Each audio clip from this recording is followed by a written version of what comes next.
हज़रत इमाम अहमद बिन हंबल फरमाते मैं ग़ुलाम खरीदने गया,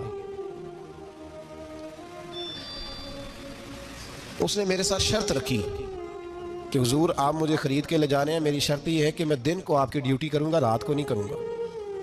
फरमाते मैं ले आया, घर ला के मैंने पूछा तेरा नाम क्या है? कहने लगा हुजूर ग़ुलामों का नाम नहीं होता। खाएगा क्या? हुजूर ग़ुलामों की चाहत नहीं होती, जिस नाम से पुकारोगे आ जाऊंगा, जो दोगे खा लूंगा। कहा किस कमरे में रहोगे? कहा हुजूर ग़ुलामों के नखरे नहीं होते। कहते मैंने कहा फिर भी ये कमरे हैं, पसंद कर लो। एक टूटा फूटा सा कमरा उसने पसंद कर लिया। इमाम अहमद बिन हंबल फरमाते मैं उसे काम बताता पर इतनी मेहनत से करता कि कमाल कर देता, मेरे इशारे समझता। एक दिन मैं तहज्जुद के वक्त उठा, उसके कमरे में गया तो वो तौबा तौबा पुकार रहा था। सुनो वलियों की तौबा।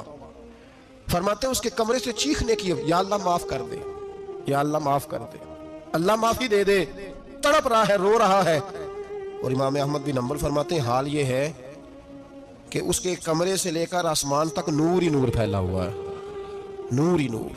और वो रोता है या अल्लाह माफ कर दे, या अल्लाह माफ कर दे। फरमाते मैं सोचने लगा माफी किस चीज की मांग रहा है।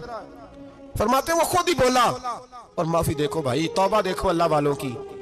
कहने लगा ए अल्लाह मैं तेरा बंदा हूं, तूने जिंदगी दी, नेमत दी, आंखें दी, कान दिए, सांसें चलाई, बगैर मांगे सारा कुछ दिया। चाहिए तो ये था कि मैं दिन रात तेरी बारगाह में झुका रहता, पर मुझे माफ कर दे। मेरे ऊपर इमाम अहमद बिन हंबल के भी हुकूक है, मेरे मालिक का भी हक है, इसलिए मैं दिन सारा इबादत नहीं कर सकता, बस 5 नमाजें पढ़ सकता हूँ। रात में जागता रहता हूँ तेरे हुजूर। अल्लाह वो जो सारा दिन मैं इबादत नहीं ना कर पाता, मुझे माफ कर दे।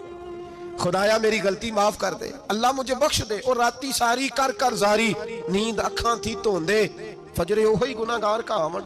सब तो नहीं, या अल्लाह चाहिए था मैं 24 घंटे सजदे करता, बख्श दे, ये मेरी खता माफ कर दे। सावन की काली रातों में जब बूंदाबांदी होती है, वो रातों को उठ उठ रोते, जब खलकत सारी सोती है। और दरवेश कहने लगे रात पवे ते बेदर्दानू, नींद प्यारी आवे, दर्द मंदानू याद सजन दी, सुते अमियान जगावे। या अल्लाह माफ कर दे, मैं सारा दिन सजदे नहीं कर पाता, सारा दिन लंबी न माफी दे दे, ये तौबा है अल्लाह वालों की। इमाम अहमद बिन हंबल फरमाते फजर के वक्त वो मेरे साथ मस्जिद गया, मैंने उसका चेहरा देखा, मैं उसको कोने में ले गया, मैंने कहा जा तू अल्लाह की रजा के लिए आजाद है, जा मैं अपने हक माफ करता हूँ, मकान तेरे पास रहेगा, खाना तुझे मिलेगा, तू आजाद है। उसने कहा हुजूर हुआ क्या, हुआ क्या? हमारी तो ख्वाहिश है ना कि बंदा उस वक्त मिलने आए जब मैं तस्बीह पढ़ रहा हूँ, कोई उस वक्त घर पहुंचे जब मैं सजदे में, उन लोगों को पता चले बड़ा नेक है, बड़ा नमाजी है। उस वक्त किसी की नजर पड़े जब मैं बिल्कुल कुरान पाक पे बैठा हूँ। फरमाते हैं जब मैंने कहा ना तू आजाद है, तो कहने लगा हुजूर क्या हुआ? फरमाने लगे रात मैंने तेरी तौबा देख ली है, तौबा देख ली। इमाम साहब फरमाते हैं वो फिर तड़प के रोया, सजदे में सर रखा, तूने ये क्या अजब किया, मुझको भी फाश कर दिया, मैं ही तो एक राज था सीना कायनात में, मैं सिरापा मखजन राज था, मैं रहा था मुद्दतों राज में, ये तेरा शौक दीद कशा कशा मुझे भी खींच लाया मजाज में। ए अल्लाह पर्दा ही खोल दिया है तूने, ये इबादतें, ये तौबा, ये रियाजतें, ये तेरा मेरा राज था, अल्लाह तूने पर्दे ही खोल दिए, मेहरबानी कर मुझे पर्दा पोशी अता फरमा, अल्लाह माफ कर दे, मुझे पर्दा पोशी अता कर।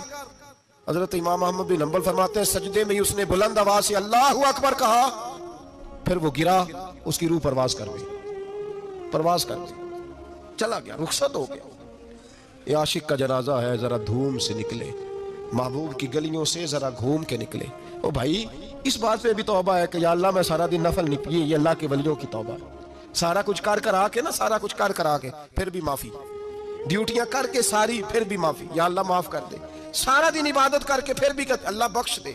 वो नेकोकार होने के बावजूद तौबा करते हैं, यहां गुनाहगार डटे हुए, डट गए। तौबा बंदे को अल्लाह के करीब कर देती है। हम लोग कहते हैं गुनाह होंगे तो तौबा करेंगे ना, और हमारे ज़माने में तो गुनाहगार है ही नहीं, सारे नेकोकार हैं, इल्ला माशाअल्लाह। गुनाहगार होंगे तो तौबा करेंगे। कई दफ़ा ना हमारा भाई नाराज़ हो जाता है, दोस्त नाराज़ हो जाता है, तो वो जब नाराज होता है ना बहुत ज्यादा, बोलता नहीं, तो हम फिर करीब जाते हैं, उसको पूछते हैं क्या बात है, क्यों नाराज है, इधर देखे मेरी तरफ, क्यों नाराज है, क्या हुआ? वो कहता है नहीं नहीं बस छोड़ो, हमें नहीं पता होता, तफसील पूछनी पड़ती है, बात करनी पड़ती है। फिर वो बताता है कि वो जो तूने एक जुमला कहा था ना, वो तुझे नहीं कहना चाहिए था। फिर हमें ख्याल आता है हाँ मुझसे गलती हो गई। फिर हम क्या करते हैं, माफी मांगते हैं, राजी करते हैं। होता है ऐसे कि नहीं होता है ना जनाब? तो बंदे से तू बाज़ औक़ात ऐसा मामला हो जाता है, तुझे पता नहीं, तो क्या अल्लाह की ऐसी नाफरमानी नहीं हो जाती जिसका तुझे पता ही ना हो? अल्लाह के बंदे रोज रात को माफी मांग के सोते, रोज। पता नहीं कोई अनजाने में जुमला ना निकल गया हो, हर वक्त डरे रहते थे, सहमिर, बंदों से नहीं, किससे? जोर से बोलिए, डरे रहते, या अल्लाह माफ कर। उनकी तबीयतों पे खशियत सारी रहती। हम दलेर लोग हैं, तवज्जो नहीं करते अजीज भाई। और हम उस वक्त तवज्जो करते हैं जब मोहलत खत्म हो जाती है, जब सजा का वक्त शुरू हो जाता है। मेरी बात याद रखना, एक वक्त तक अल्लाह मोहलत देता है बंदे को, गुनाह करता है अल्लाह मोहलत, फिर सजा शुरू होती है, फिर बंदा उसकी पकड़ में आता है। फिर जब पैर फिसलता है तो किसी जगह उसका हाथ दोबारा नहीं पड़ता, वो फिर फिसलता ही जाता है। याद रखना, हम मोहलत के वक्त तौबा नहीं करते, और जब फिसल जाते फिर हम कहते हैं ओहो ये क्या हुआ।